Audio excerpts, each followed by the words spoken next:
अरसे से आप लोगों को कह रहा था कि फाइलर बन जाओ और एफबीआर को सही रिपोर्टिंग करो। अब देखिए रिसेंट किस्सा सुन लें, लोगों को नोटिस आना शुरू हो गए। कैसे नोटिस आ रहे हैं? आपको पता है कि पाकिस्तान का लॉ ये कहता है कि अगर आपकी बैंक की इंटरेस्ट इनकम 50 लाख से कम है तो बस उस पर जो फुल एंड फाइनल टैक्स कटा है ना 15%, वो फुल एंड फाइनल काफी है, उसको नॉर्मल इनकम में शामिल करने की जरूरत नहीं है।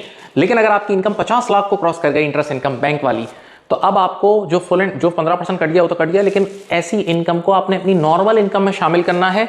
और जब वो नॉर्मल इनकम में शामिल होगी और 50 लाख से ऊपर है तो वो हायर स्लैब में आएगी। आप सबको स्लैब पता है कि किस तरह वो 40% वाले स्लैब में आ जाएगी। तो अब लोग क्या होशियारी कर रहे थे, लोग की होशियारी सुने। उनकी रियलिटी में इंटरेस्ट इनकम होती थी 60 लाख, लेकिन वो क्या दिखाते थे बताऊं, 49,50,000 या 49,90,000 और जानबूझ के उसको 50 लाख के अंदर दिखाते थे।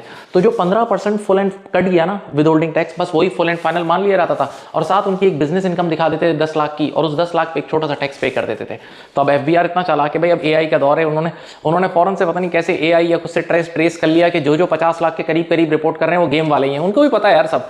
तो उन्होंने फौरन से जाके अब उनका सारा एक्सेस उन्होंने पोर्टल पे चेक की तो उनकी असली इंटरेस्ट इनकम थी 60 लाख। तो उन्होंने फौरन से नोटिस बनाया, 60 लाख की इंटरेस्ट इनकम और बिजनेस इनकम अगर लेटेस्ट से आपकी 10 लाख के दोनों को मिलाया और फिर हायर रेट्स अप्लाई किए जिसमें मेजॉरिटी 40% का टैक्स रेट था, और एक बहुत बड़ा टैक्स बना के भेज रहे हैं कि ये आपका एक्चुअल टैक्स बन रहा है और आपने इतना सा टैक्स जमा कराया, उसका डिफरेंस पे कर दो। और यकीन करें इसका कोई जवाब भी नहीं है। अब यहाँ वो लोग बच गए जिन्होंने म्यूचुअल फंड की फिक्स इनकम में इन्वेस्टमेंट की हुई थी। देखो, एक फिक्स इनकम होती है बैंक के अंदर इंटरेस्ट जिससे आप इंटरेस्ट इनकम लेते हो, और एक म्यूचुअल फंड की फिक्स इनकम होती है। म्यूचुअल फंड की जो फिक्स इनकम होती है ना वो कैपिटल गेन में चली जाती है।